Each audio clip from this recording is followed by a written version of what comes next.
कफ। वात पित्त कफ। हाँ, इनकी थोड़ा पूरे ढंग से परिभाषित करें। क्या पूछना चाहते हैं इसके बारे में? वात के क्या लक्षण है, पित्त के क्या लक्षण है, कफ के क्या लक्षण है? वात कहते हैं वायु विकार। जब वायु विकार शरीर के अंदर बढ़ता है तो हमारे संधि बंधन के रोग को जन्म देता है। जोड़ों के दर्द आदि में उनको जकड़ लेगा और इसके साथ साथ और भी अनेक समस्याओं को जन्म देगा। वात विकार, वायु विकार, जैसे वायु विकार में वायु विकार की उत्पत्ति है आपकी आंतें, इंटेस्टाइन और आपका स्टमक, दोनों जगह से वायु विकार की उत्पत्ति होती है। कैसे? आंतों में जब मल सड़ना प्रारंभ होगा तो वहां से भी वायु की उत्पत्ति होनी शुरू हो जाएगी। और अगर अंदर एसिड सड़ रहा है तो ये एसिड भी, वहां से जो गैस तैयार होती है वो भी वायु विकार को जन्म देती है। वायु बनी है, उसके द्वारा विकार आया है। ठीक है। अब आया वात पित्त। पित्त जो एसिड है, एसिड यूं तो हमारे शरीर में उसकी आवश्यकता होती है, भूख लगती है, ऊर्जा देने का काम करता है। लेकिन जब अनवांटेड, यानी कि जो हमारे शरीर में जो चीज़ पचती नहीं है, और जो पचती नहीं है वो सड़ती है, और जो सड़ती है तो वहाँ से एसिड ज़्यादा मात्रा में रिड्यूस होता है, ज़्यादा मात्रा में वो एसिड में कन्वर्ट हो जाएगी। जैसे बिना भूख के आप कुछ भी खाएंगे वह अधिक मात्रा में एसिड में बदलेगा, और जो एसिड की मात्रा ज़्यादा मात्रा में बढ़ती चली जाती है, जो आवश्यकता से ऊपर हो जाएगा शरीर के अंदर, वो फिर विकार का रूप ले लेना शुरू कर देगा। वही अभी मैंने बताया, उसमें से एक सबसे पहला विकार आएगा वायु की उत्पत्ति हो जाना उसी एसिड में से। और जब तक आप उस एसिड को अंदर से साफ नहीं करेंगे, ना तो सिर दर्द जाएगा, ना आंखों की जलन जाएगी, और ना छाती की जलन जाएगी, ना बीपी ठीक होगा, बिल्कुल नहीं हो सकता। और क्या है? वात पित्त और कफ। कफ सलाइवा, कफ जब हम ये सलाइवा, यूं तो शरीर में पित्त की भी आवश्यकता है, सलाइवा की भी आवश्यकता होती है। ऐसा नहीं कि सलाइवा, क्योंकि लार से जो सलाइवा अंदर जो तैयार होगा तो, लेकिन वो जब ज़्यादा मात्रा में इकट्ठा हो जाता है वो फिर कफ का रूप धारण कर लेता है, डार्क वाला, डार्क।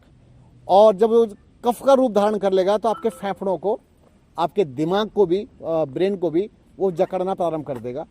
तो कफ फिर विकृत होने पर ऐसी दशा हमारी बनाता है। तो यानी कि सलाइवा का जो दूसरा रूप आएगा वो कफ का रूप आता है। तो कफ बिगड़ेगा तो उसके साथ साथ फिर अनेकों समस्याएं बढ़नी शुरू होंगी। इन सब का शोधन कर देना ही चिकित्सा है। और जब तक आपकी आंतें साफ नहीं है, आपका स्टमक साफ नहीं हुआ, ना तो कफ साफ होगा, ना एसिड साफ होगा, ना आंतों में जमा मल साफ होगा, तो आप अपने रोगों से जीवन भर लड़ते रहेंगे और ठीक नहीं होंगे। अब दूसरी बात आती है आयुर्वेद की, जो बात है आपने कही।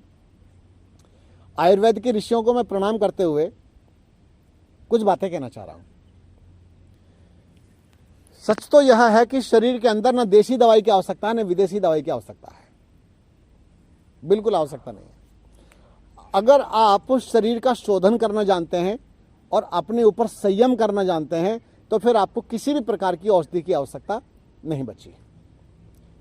हमें सिर्फ ये ध्यान रखना है कि कॉन्स्टिपेशन है तो उसमें कौन सा रस लें, इसी को आयुर्वेद में लिया जा सकता है। आयुर्वेद के ढंग से इसको लिया जा सकता है कि किस प्रकार का रस सेवन करने से आपकी आंतें शुद्ध हो जाएंगी। जैसे मैं एक रस बताया करता हूँ मिक्स करके, करेला, खीरा और नाशपाती, इसका रस मैं बताया करता हूँ कि अगर आप पीते हैं तो आपका वजन भी घटता है और आपका पेट भी उससे साफ हो जाता है। केवल नाशपाती का रस पीने से भी पेट साफ हो जाता है और वेट भी कम होता है, ग्लूकोज की पूर्ति होती है। केवल करेले का रस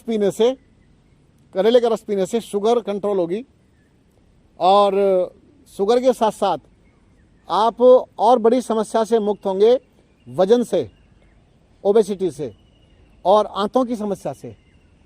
इसी प्रकार के जो रस हैं, बस ये चुनाव कर करके कि कौन सा रस किस अवस्था में लेना चाहिए, कौन सी खाद्य वस्तु लेनी चाहिए जिससे जो विकार आ गया वो अंदर से साफ हो सके। अन्यथा अलग से बहुत सारी औषधियों की, जड़ी बूटियों की आवश्यकता भी वास्तव में नहीं है, क्योंकि दवाइयाँ अगर हम सेवन करना प्रारंभ कर देते हैं तो वो एक दवाई दूसरी दवाई, फिर दूसरी दवाई तीसरी दवाइयों को आमंत्रित करना प्रारंभ कर देती है। तो मेरा तो प्रयास यही है कि प्राकृतिक जीवन शैली पर विशेष जोर दिया जाए और अपने जीवन को बदला जाए, फिर ठीक हो जाता है।